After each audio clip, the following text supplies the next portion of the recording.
Hola amigos, hola amigas. Bueno, aquí estoy grabando el tercer video. Estoy cumpliendo mi promesa de subir un video por semana sobre temas de reflexión, sobre temas de análisis, etcétera. Como tengo tiempo en verano y además son temas que me interesan y estoy usando un poco esto también como una suerte de laboratorio de pruebas para ir ensayando determinadas cuestiones. Bueno, en este caso particular, este video es sobre un tema que me habían propuesto también en Instagram en su momento y que yo ya venía trabajando de manera un poco más subterránea. ¿Por qué subterránea? Porque me parece que nunca armé ningún artículo con este problema, nunca lo expuse de manera un poco más integral, así que voy a aprovechar este video para un poco usarlo como banco de pruebas sobre esta cuestión. La cuestión, ¿cuál es? Es la cuestión de la corrección política. Y voy a tener que hacer un par de aclaraciones. Es una palabra que no me gusta mucho, que nunca la uso demasiado, pero que la voy a usar porque, bueno, en función de lo que estuve investigando, de lo que estuve leyendo, aparece la palabra, o esa expresión, digamos, políticamente correcto, corrección política, así que voy a usarla en otro sentido probablemente, y además hay otro prurito que me generaba esta expresión, que es que en general los análisis de lo políticamente correcto, de la corrección política, etcétera, los análisis críticos suelen ser por posiciones de derecha dura, ¿no? O sea, las críticas a lo políticamente correcto, a la corrección política suelen ser hechas por posiciones reaccionarias, por posiciones conservadoras, que buscan restaurar valores conservadores. Bueno, mi idea básicamente es, y esto lo aclaro de entrada, es hacer un análisis, una crítica al concepto o a la expresión, no sé si es un concepto, a la expresión de corrección política y tratar de delinear una genealogía que más o menos tengo algún apunte que quiero compartir con ustedes, y hacer una crítica de una posición que voy a denominar liberal progresista, lo cual me parece que está vacante, ¿no? Y eso obliga también a cierta autocrítica y eso obliga a pensar desde otro lugar, digamos, ¿no? Así que esa va a ser la idea, digamos. Voy a echar mano, como en los videos anteriores, de tres textos de tres autores. Un autor es José Luis Pardo, que es un filósofo español, un filósofo especializado en la filosofía de Gilles Deleuze. Escribió en el año 1986 la primera tesis en castellano sobre la filosofía de Deleuze, que se llama Violentar el pensamiento y que se reeditó hace muy poco a propósito de Deleuze en pretextos con otros artículos posteriores a su tesis de doctorado sobre la filosofía deleuziana. Bueno, de acá voy a tomar, hay dos artículos de José Luis Pardo que son extraordinarios, donde aparece la cuestión de la corrección política, vinculada, y eso es lo que quiero tomar para comenzar, con la micropolítica, con la noción de micropolítica y de política identitaria o política de la identidad. Y después también un propio texto de Deleuze, sí, del propio Gilles Deleuze, que se llama El judío rico, ¿no? Que es un texto de 1977, donde también Deleuze habla de nuevos fascismos o microfascismos, y un texto de Richard Rorty, el filósofo pragmático y liberal norteamericano, que se llama De Man y la izquierda cultural norteamericana, un texto de 1989, tenga una dimensión, 1989, donde ya habla de la corrección política y de los problemas que implicaba la corrección política. Entonces, José Luis Pardo, Gilles Deleuze y Richard Rorty, tres pensadores que de ninguna manera son pensadores conservadores, son pensadores más bien progresistas, son pensadores, uno es un liberal, que es Richard Rorty, otro es un socialdemócrata como José Luis Pardo, y Deleuze tuvo diferentes etapas, ¿no? Tuvo diferentes etapas, pero tiene un espíritu libertario, un espíritu anárquico, digamos, ¿no? A partir de estos autores voy a echar mano para primero hacer una pequeña genealogía. Quiero tratar de, por ahí este video va a ser un poco más largo que los anteriores, pero quiero tratar de situar cuándo aparece esta noción de corrección política. A mí me parece que el punto de partida para entender esto es mayo del 68 como emblema, ¿no? Como emblema. Podemos hablar de todos los movimientos de contestación, de los movimientos contraculturales, incluso previos al 68 parisino, digamos, ¿no? La contracultura californiana, bueno, en fin. Pensemos sobre todo en la década del 60, ¿no? Los movimientos de contestación de la década del 60. Por supuesto, los movimientos de contestación, los movimientos contraculturales, venían de una tradición que uno podría llamar de izquierda o una tradición progresista, ¿no?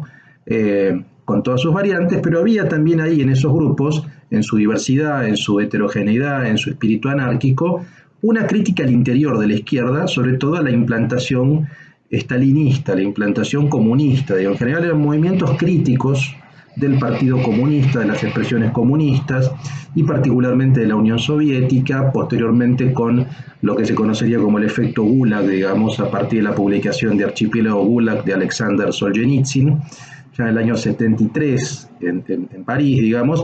Eso implica también una suerte de cisma importante para la izquierda, eso viene posteriormente, pero igual, ya en la década del 60, incluso de antes, en la década del 50 también se sabía de los campos de concentración en la Unión Soviética, por lo tanto ya había posiciones al interior de la izquierda críticas del estalinismo y de una izquierda totalitaria. Bueno, los movimientos de contestación de la década del 60 de alguna manera continúan esa crítica desde una posición de izquierda a la izquierda totalitaria.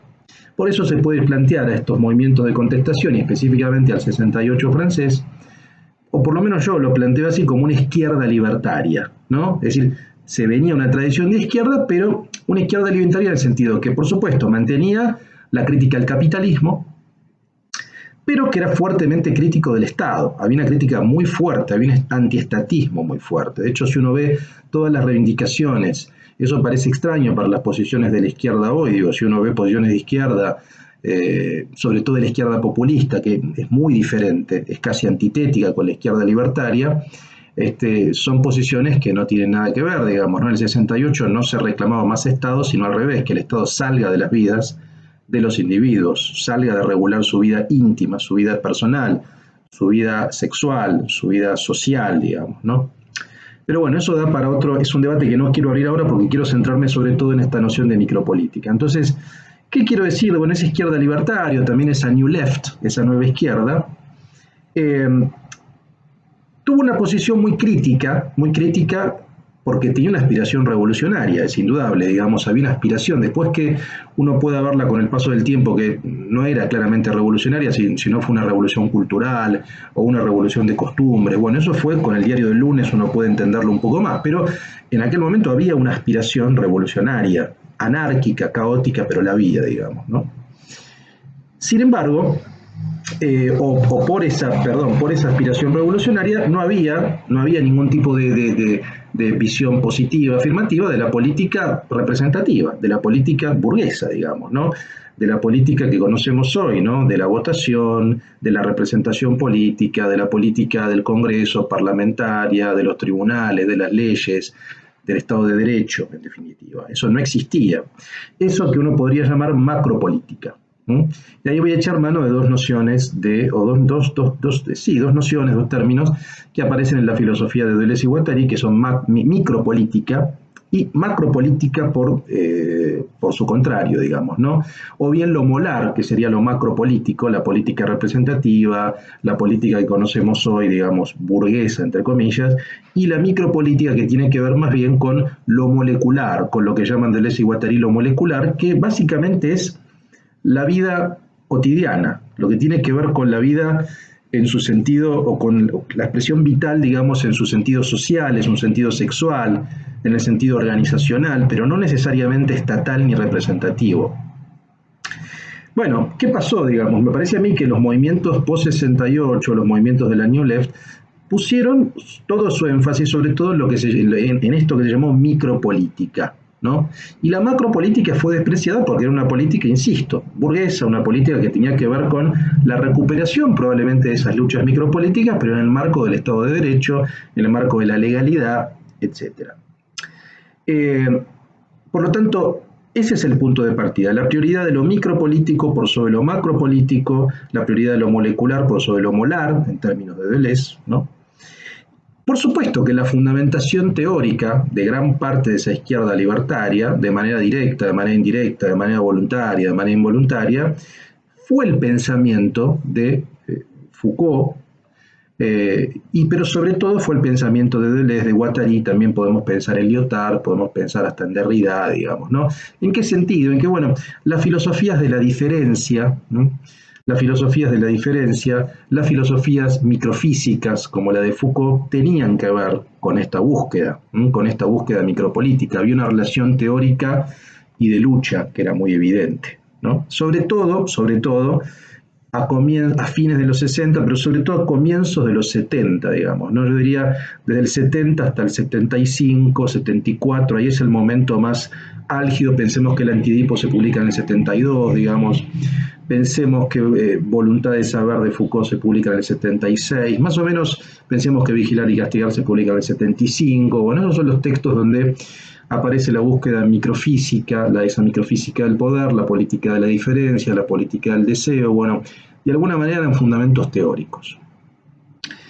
Ahora, el problema, a mi juicio, es el post-68. Digamos. En el post-68 no tiene que ver que esta búsqueda del 68 tuvo dos conversiones o dos reconversiones posibles, o tres, probablemente tres. Lo que pasa es que la tercera es la lectura que yo voy a intentar salvar, digamos, ¿no?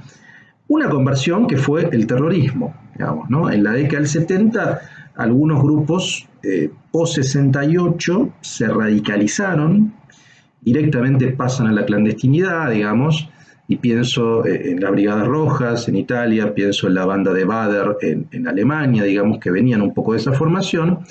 Otras formaciones también, y directamente toman las armas, van hacia la lucha armada, digamos, ¿no? La radicalización, la violencia antidemocrática, etc. Bueno, ese proceso, digamos, antidemocrático claramente fracasó, ¿no? Hubo otra, y además fracasó no solo por las condiciones obvias que hoy podemos ver, digamos, desde el punto de vista político, táctico, etcétera, sino desde el punto de vista teórico, porque los propios filósofos que supuestamente eran los fundamentos, entre comillas, del 68, fueron críticos de la acción armada. Por ejemplo, el propio Foucault, que criticó, que nunca apoyó, digamos, ninguna acción terrorista. Y el caso Bader es un caso importante que dividió a Foucault y a Deleuze, sobre todo con el caso Klaus Croissant, que era el abogado de la banda de Bader, que es un caso interesantísimo, digamos, ¿no?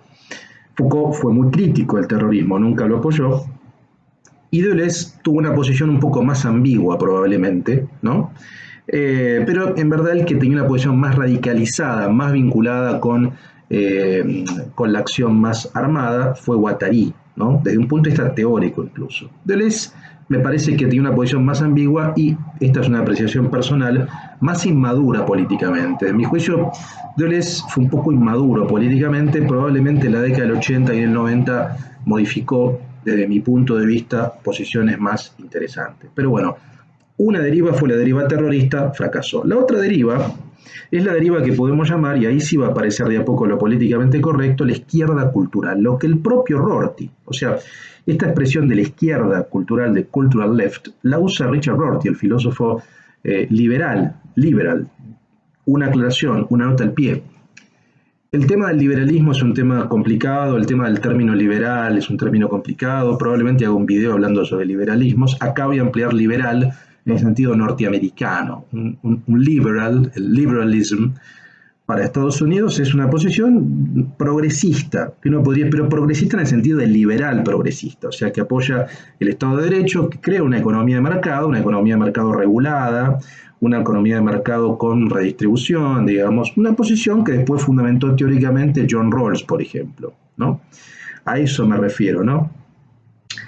Ahora, Richard Rorty, vuelvo a Richard Rorty, habla de cultural left, de izquierda cultural, y habla de izquierda cultural para referirse precisamente a Foucault, a Deleuze, a Derrida, a Guattari, al pensamiento francés post-68 o post-estructuralista, si ustedes quieren ponerlo de manera más específica, aunque cada filósofo es muy distinto, pero ese pensamiento en su recepción norteamericana, y esto es muy importante. Porque desde mi punto de vista el germen de lo que se conoce hoy como lo políticamente correcto, la corrección política, no es ni Foucault, ni Deleuze, ni Derrida, sino la recepción que se hizo de esos pensadores en los campus norteamericanos, en los campus progresistas norteamericanos. Una recepción muy vinculada con lo identitario, en el sentido de las minorías. Es decir, a mi juicio, tomaron la filosofía de la diferencia y la filosofía del devenir menor de Deleuze, tomaron la microfísica del poder Foucaultiano, en un sentido muy literal y en un sentido muy adaptado, por supuesto, a la realidad norteamericana, que es una realidad que implica una composición en minorías raciales, minorías sexuales, pero sobre todo el elemento racial fue lo primero que apareció, después el elemento feminista, el elemento queer, el elemento LGBT, y ahí se empiezan a configurar las diferentes políticas identitarias que vienen de esta lectura, de esta recepción de lo que ellos llamaron la French Theory, que a mi juicio es, y lo voy a decir clarísimo, es un espanto eso, porque no existe la French Theory, digo, existen las filosofías de Foucault, de Deleuze, que son muy distintas, no tienen nada que ver en muchos aspectos, pero no existe algo así como la teoría francesa, digamos. Bueno, eso fue una recepción empaquetada, una recepción absolutamente lineal, sin ningún tipo de sutileza y adaptada a esta política identitaria, que por otra parte fue probablemente lo opuesto a lo que planteó el propio Deleuze cuando hablaba de minoría. Minoría no era identidad, precisamente minoría implicaba una crítica también al concepto identitario, digamos, ¿no? Pero bueno, fue la recepción a partir de los campus universitarios, después eso se extendió a los medios de comunicación, después se extendió al arte de vanguardia, a los sectores bohemios, pero al capital simbólico. Eso sí triunfó, así como el terrorismo fracasó, la izquierda cultural triunfó. Ahora, fue un triunfo que pervirtió el espíritu libertario, desde mi punto de vista, del 68, porque los efectos colaterales, ¿cuáles fueron de esta recepción de la French Theory, ¿no? De lo que ellos llamaban la French Theory? Por un lado, esta visión cada vez más en términos de tribalismo, ¿no? Un tribalismo identitario. Es decir, cada uno tenía que fundamentar desde dónde hablaba, desde una cuestión afroamericana, desde una cuestión queer, desde una tradición, desde una fijación identitaria feminista, LGBT, gay, trans, etc. ¿no? Y eso implicaba sobre todo, insisto, un elemento tribal, identitario, y un elemento tribal y en última instancia como un efecto colateral individualizador, tremendamente individualizante y tremendamente victimista también, porque era una manera, por supuesto, de criticar al capitalismo, pero desde un lugar de víctima, lo cual no quiere decir que objetivamente, históricamente, las minorías, por supuesto, no hayan sido víctimas en muchos casos, pero a mi juicio se hizo una suerte de victimología, una suerte de tribalismo victimario desde esa lectura. Se exacerbó ese lugar, digamos. Y lo peor es el tribalismo, desde mi punto de vista. Ese tribalismo llevó a una corrección política en este sentido, a la necesidad de afirmar cada identidad minoritaria y tratar de generar una suerte de corset normativo a partir de ese tribalismo identitario, y eso llevó también a cierto narcisismo de gueto, a lo que Deleuze criticaba fuertemente, digamos, ¿no? La lógica de gueto. Él veía el gueto como una lógica de la toxicidad incluso, ¿no? Y un narcisismo. Entonces, esta recepción de esta izquierda cultural, de la French Theory, digamos, que desde mi punto de vista generó estos efectos colaterales del tribalismo identitario, de ahí a la corrección política, el narcisismo de gueto, después salió también de los campus, impregnó los medios de comunicación, impregnó el mundo del arte, primero el arte de vanguardia, pero también terminó impregnando gran parte de los partidos políticos socialdemócratas, o de los partidos, en principio lo que fue el Partido Demócrata Norteamericano, los partidos socialdemócratas europeos, posteriormente, digamos, terminó impregnando, ¿no?, los partidos liberales progresistas, etcétera, y generando generando programas, una visión programática netamente identitaria a partir de minorías, dejando de lado, por ejemplo, conceptos más universales como el concepto de ciudadanía o incluso como la clase trabajadora, digamos, ¿no? Entonces, me parece que esto es lo que produjo una suerte de callejón sin salida. Esta recepción, a mi juicio, una recepción muy pervertida, muy, no sé cómo llamarla, muy chata, muy lineal, muy burda, y que traiciona ese espíritu libertario del 68, digamos, que llevó además a un callejón sin salida, a una suerte de normatividad de la corrección. Ahora, esto es una mini genealogía que uno podría llegar a plantear. Ahora, el tema es que esta descripción que uno puede hacer fue tomada de diferentes lugares, fue criticada de diferentes lugares con otras finalidades. O sea, por ejemplo, la crítica conservadora que se hace a la corrección política, que hay que decirlo, digamos, hay algunos representantes del conservadurismo, incluso del pensamiento del alt-right, etcétera, que han leído a Gramsci, han leído a la teoría crítica, han leído algo a Foucault, no son especialistas, pero por lo menos tienen idea, y tienen más o menos una conciencia de esta deriva que yo estoy describiendo. El tema es que la crítica que ellos hacen a la corrección política es para restaurar valores conservadores y reaccionarios. Pienso el caso de Agustín Laje, el caso de Nicolás Márquez, que yo los he escuchado tratando con distancia, digamos, y se nota que han leído, digamos, ¿no? Ahora, por supuesto, la crítica que ellos hacen a la corrección política o a lo progre, ellos lo van a hacer, por supuesto, para restaurar valores conservadores. Otro caso que es también donde uno puede ver esto, la crítica que se le hace a esta política identitaria desde una izquierda marxista más clásica. Y pienso, por ejemplo, en el caso de Zizek, ¿no? Que Zizek es muy crítico de esto. Ahora, Zizek lo hace porque dice, bueno, en verdad se olvidaron de la categoría de clase, tenemos que restaurar la categoría de clase marxista, digamos, ¿no? Dejemos por lado las políticas identitarias, vamos a la categoría de clase. Y también, digamos, es una suerte de restauración de una izquierda, desde mi punto de vista, un poco conservador, un poco obsoleta, digamos, ¿no?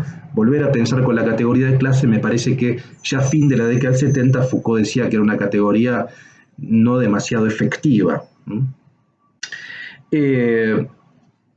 Y también tenemos una tercera posición, me parece, en este sentido, que es la posición, por ejemplo, de Nancy Fraser, no una izquierda marxista más clásica como la de Zizek, sino una izquierda populista, en un sentido técnico, sin ninguna visión peyorativa, digamos, que Nancy Fraser dice, bueno, en verdad lo que deberíamos hacer es tomar esos reclamos identitarios, más en la línea de Laclau, digamos, ¿no? Armar una cadena equivalencial de todos los reclamos insatisfechos y aunar fuerzas para oponernos al populismo de derecha. O sea, frente al ascenso del alt-right, frente al ascenso de los Trump, de los Bolsonaro, etcétera, opongamos un populismo de izquierda que genere estas cadenas equivalenciales de reclamos insatisfechos de las minorías, sumando a la clase trabajadora, y opongámonos a esto. Y pienso, por ejemplo, en una figura como Bernie Sanders, que sería un poco quien da cuenta de esto. Y además lo que hace Nancy Fraser es decir, bueno, en verdad, esta izquierda populista debería distanciarse de la izquierda marxista zizekiana tradicional y también de la izquierda liberal o neoliberal, como ella lo plantea. Ella habla de neoliberalismo progresista, donde colocaría, digamos, a posiciones liberales progresistas más moderadas, donde yo, por ejemplo, me sitúo, digamos, ¿no? Yo no quiero hablar de mi posición de manera tan clara ahora, porque probablemente hago un video sobre el liberalismo progresista, liberalismo de izquierda o igualitario, que es donde yo me sitúo hoy desde el punto de vista macropolítico. Pero Nancy Fraser es crítica de esa posición. Entonces uno podría decir, bueno, la corrección política o este tribalismo identitario puede ser criticado desde posiciones de derecha para restaurar valores conservadores, Laje, Márquez, desde posiciones marxistas más duras, Zizek, o desde posiciones populistas, más que criticarlo, planteando una suerte de correlación de fuerzas desde Nancy Fraser, ¿no? Yo creo que hay un casillero vacío ahí, que es la crítica liberal igualitario, la crítica liberal progresista, que es donde yo me sitúo, ¿no? Y que no es algo que, por supuesto, yo invento, o sea, es algo que estuve investigando y existe, ¿no? Esa crítica existe. Hay un libro que se publicó en el año 2017 de un autor que se llama Mark Lilla. Mark Lilla es un autor que recomiendo fuertemente, un politólogo norteamericano, vinculado con el Partido Demócrata, digamos, ¿no? Que publicó en el año 2017 un libro que se llama en inglés The Once and Future Liberal, ¿no? Que se tradujo al castellano como El regreso liberal, ¿no? Ahí lo que va a hacer Mark Lilla básicamente es cuestionar precisamente la deriva identitaria del Partido Demócrata y plantear en todo caso volver a un concepto más macro, un concepto de ciudadanía, por ejemplo, ¿no? Hablar en términos de Estado de Derecho, de ciudadanía, eso por supuesto que incluye a las minorías. Un poco sería como reivindicar el movimiento de derechos civiles de la década del 60, afroamericano, LGBT o gay o feminista también, donde lo que se buscaba era no una visión tribal, identitaria e incivilizada, uno podría decir, sino al revés, digo, lo que buscaban los afroamericanos, las mujeres, los gays, etcétera, era derechos, ser ciudadanos, digamos, lo que se buscaba era ciudadanía. Bueno, lo que dice Mark Lilla es, en todo caso, lo que deberíamos buscar es ciudadanía, no tribalismo. buscar elementos en común, no tribalismo identitario y peor aún tribalismo victimista, digamos, ¿no? Entonces, me parece que ese texto de Lila es un texto reciente, pero hay textos que yo estuve rastreando y que son anteriores, digamos, ¿no? Donde hay unas críticas liberales progresistas a lo políticamente correcto. Estos textos de Pardo, uno que llama Micropolítica del 2003 y otro que llama Máquinas y Componendas del año 2000, un libro excelente de Richard Rorty que se llama Achieving Our Country de 1998, este texto, este artículo que se llama De Man, Paul de Man y la izquierda cultural americana, un texto del 89, pero también podemos ir incluso a los propios filósofos que se indica como los fundamentos teóricos de todo esto. Yo creo que lo más importante es volver a leer a Foucault, volver a leer a Deleuze, volver a leer a Derrida, por fuera de la recepción de la French Theory. O sea, hay que salir de esa recepción. Esa recepción, desde mi punto de vista, ha tergiversado mucho lo que dijeron Foucault, Deleuze y Derrida. Leamos sobre todo las últimas etapas de Foucault, de Deleuze y Derrida. ¿No? El Foucault de fin de los 70, principios de los 80, no hablaba de políticas identitarias. Para nada. Estaba pensando en liberalismo, una gubernamentalidad alternativa. Estaba criticando que la izquierda carecía de una racionalidad de gobierno autónomo. El Deleuze de 1000 mesetas hacía una diferencia entre tipos de estados, hablaba de un estado socialdemócrata, en qué es la filosofía con Guattari del año 91, habla de este concepto de devenir democrático. Y el propio Derrida, en el año 2003, después de la caída de las Twin Towers, tiene un diálogo con Habermas, digamos, ¿no? Reivindica el concepto del cosmopolitismo. Es decir, hay que leer las últimas etapas de Foucault, de Deleuze, de Derrida, que no tienen nada que ver con esta visión tribalista, de gueto, narcisista, sino al revés, con visiones que apuntan a una suerte de aspiración que uno podría decir en términos de Estado de Derecho, porque incluso el Foucault de fin de los 70 también empieza a hablar de derechos de los gobernados, digamos, ¿no? O sea, hay modificaciones importantes. Entonces yo creo que la crítica liberal progresista, o la crítica socialdemócrata, si ustedes quieren, a la corrección política implica primero por releer las etapas maduras, las etapas finales de Foucault, de Deleuze, de Guattari, de Derrida, etc. Y después, sobre todo, de rastrear estos textos de Pardo, de Rorty, de Mark Lilla. Podemos sumar, por ejemplo, a John Rawls, sobre todo el liberalismo político. Podemos sumar a Ronald Dworkin. Me parece que ahí hay una suerte de magma interesante para hacer una crítica a lo políticamente correcto, digamos, ¿no? Yo creo que uno de los problemas fue esto, digamos, ¿no? Es decir, el germen estaba en ese fundamentalismo micropolítico, el no haber podido ceder a una visión macropolítica, el no haber podido dar cuenta de que lo macropolítico, de que la política representativa, de que la política burguesa, de que el Estado de Derecho, o de que lo molar, para ponerlo en términos de Deleuze, es necesario, digamos, ¿no? Una deriva fue la deriva de la violencia, que claramente fracasó, y la otra deriva fue la deriva tribal, que si bien no tomó ese camino de la violencia, sí empezó a contaminar, empezó a impregnar de tribalismo los campus, los medios de comunicación, ¿no? La comunicación en general, digamos, cierto campo del arte, y luego sí algunos partidos políticos, sobre todo los partidos políticos progresistas, digamos, ¿no? Ese tribalismo sí fue un problema, desde mi punto de vista. Eso generó esa política identitaria. Les quiero leer, vean por ejemplo cómo lo plantea el propio José Luis Pardo, en este texto del año 2003 que se llama Micropolítica y Revolución. Dice, la revolución del 68 terminó a su pesar siendo cultural y originando una nueva constelación intelectual, la izquierda universitaria postmarxista, que compensó la escasez de sus éxitos prácticos, o sea, fracasó, con la magnitud de su producción teórica. Desde un primer momento, esta nueva izquierda optó por un modelo de pensamiento aristocrático estético, y apoyado como estaba en figuras de Nietzsche y Bataille, compartía con las vanguardias artísticas su capacidad de escandalizar al burgués.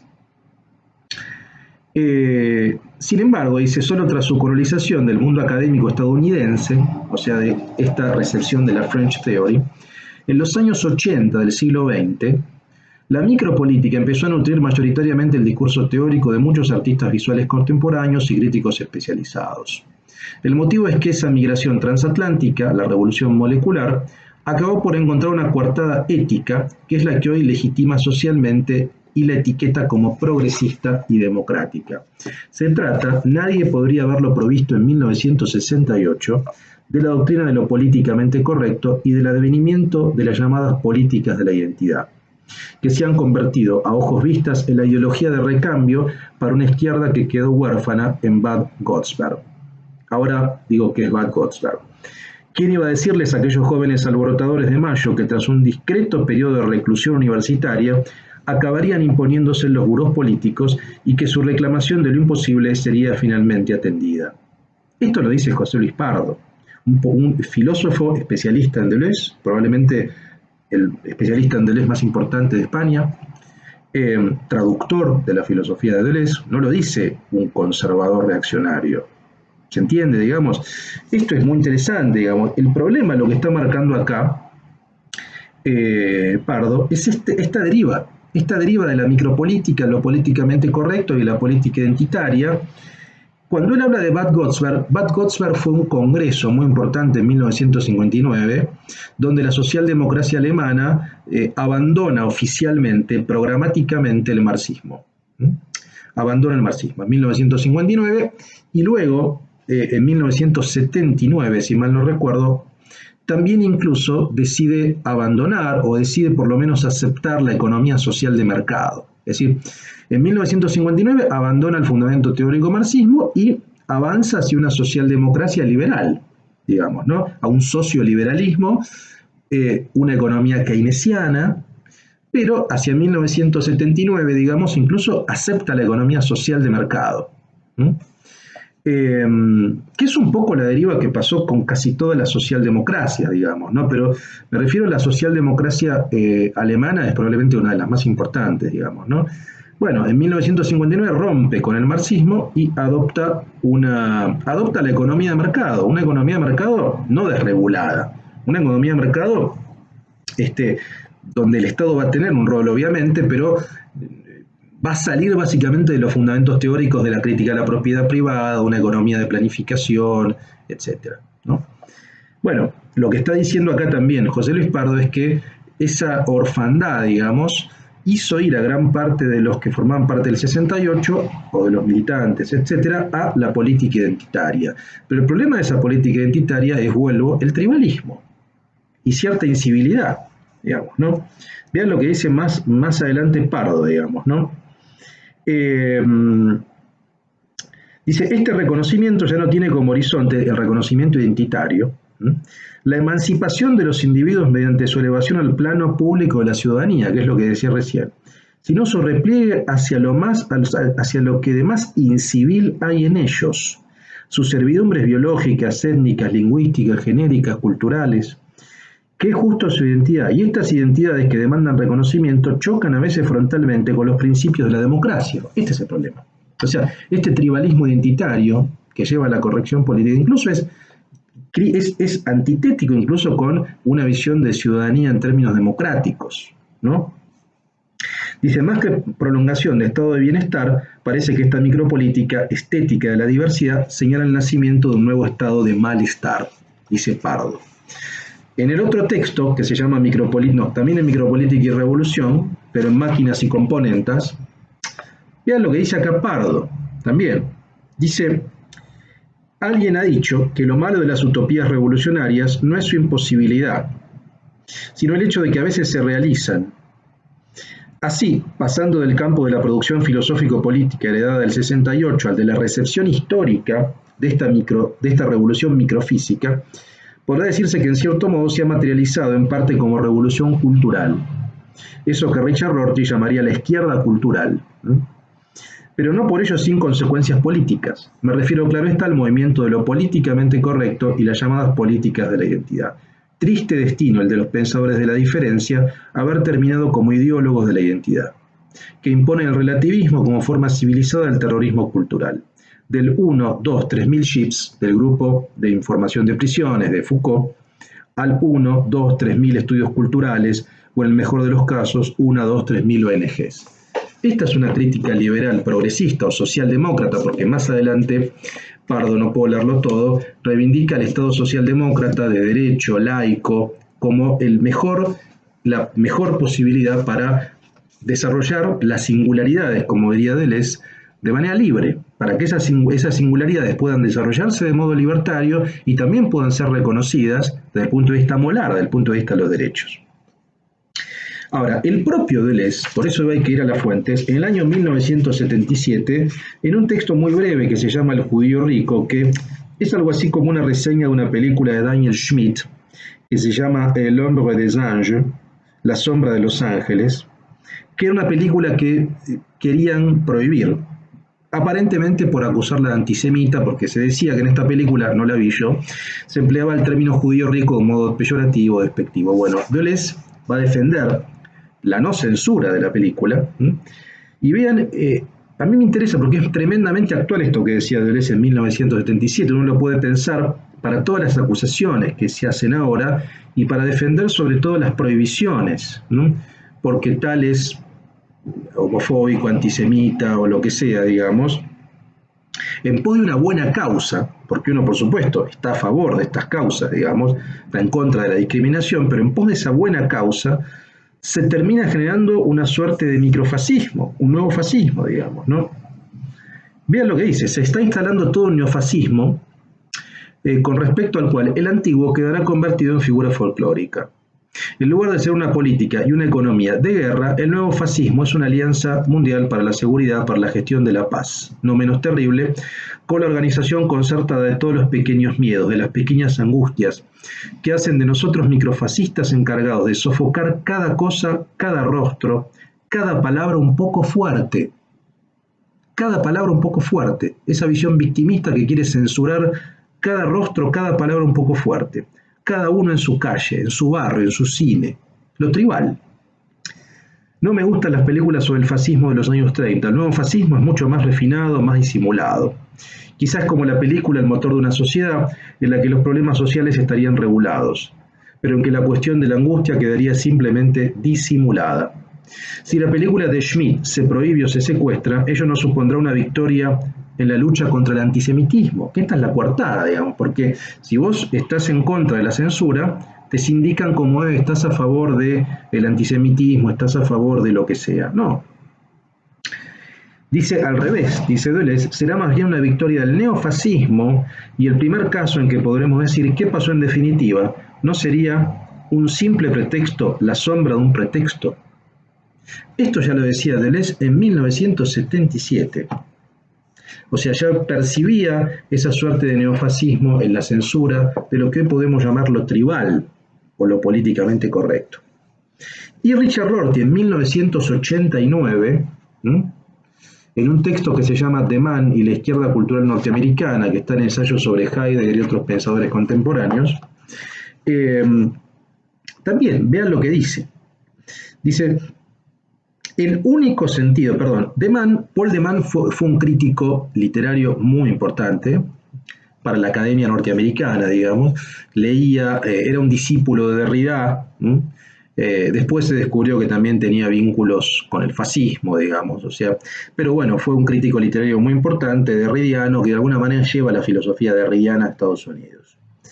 Dice, el único sentido en el que deseamos una vida académica despolitizada es que no deseamos que los académicos apolíticos o los académicos de orientación política impopular se vean obstruidos por aquellos cuyas opiniones políticas dominan en sus departamentos o universidades. Pero esto es cuestión de libertad académica y de buenas maneras universitarias, y no cuestión de mantener la universidad separada de la lucha política. Obviamente, las amenazas a la libertad y el civismo son tan frecuentes desde la izquierda como desde la derecha. Sin duda, a medida que los izquierdistas culturales pasen por edad de una banda de jóvenes turcos a una vieja guardia trincherada, los departamentos de literatura norteamericana, y acá hago una llamada al pie, porque sobre todo este tipo de corrección política se da en Estados Unidos en los departamentos de literatura, los departamentos de estudios culturales, la recepción de Foucault, de Deleuze, de Derrida, en Estados Unidos no fue por los departamentos de filosofía, porque la tradición de filosofía angloamericana es analítica. Entonces, la recepción de la filosofía francesa entró más bien por los departamentos literarios, de estudios culturales, estudios de género después. Ahí se empezó a solidificar esta French Theory, digamos, ¿no? Entonces vuelvo, digo, ¿no? Dice, atrincherada a los departamentos de literatura norteamericana, conocerá muchos casos de injusticia hacia licenciados recientes que no sienten afición a la política izquierdista o que han abdicado, del vocabulario político de sus mayores. Y hay indicaciones de que la correctitud política izquierdista se está convirtiendo en criterio para la contratación de personal docente. Esto lo decía Rorty en 1989. Veamos si hoy no es actual. ¿Qué profesor universitario, si tiene una posición política divergente con la hegemonía, no está incómodo? Es muy difícil. Esto ya lo decía Richard Rorty en 1989, digamos, ¿no? La correctitud política izquierdista se está convirtiendo en criterio para la contratación de personal docente. Ahora, al final también dice algo que es como una vuelta de tuerca. Dice, pero con un poco de suerte estas injusticias no serán peores que las que los izquierdistas universitarios actuales soportaron por parte de los representantes de los valores humanistas tradicionales en el curso de su propio ascenso al poder. ¿Qué quiere decir? Bueno, esta hegemonía de la corrección política progresista de los departamentos universitarios de humanidades, anteriormente padeció, digamos, de otra hegemonía, que es la hegemonía humanista tradicional. Digo, lo que está diciendo Rorty es que esto es temporal, o debería ser temporal. Digo, en un momento va a pasar esta hegemonía y habrá otra. Pero el problema en el fondo es la disidencia, porque, digamos, siempre va a haber cierta hegemonía. El problema es respetar la disidencia política, digamos, que pueda haber en los departamentos de humanidades o en las universidades en general, digamos, posiciones políticas divergentes de los profesores, de los académicos, digamos. Y esto es lo que se torna complejo muchas veces, producto de esta política identitaria que ya denunciaba Rorty en el 89. Entonces, bueno, ya con esto cierro, digamos. Algunas de estas ideas,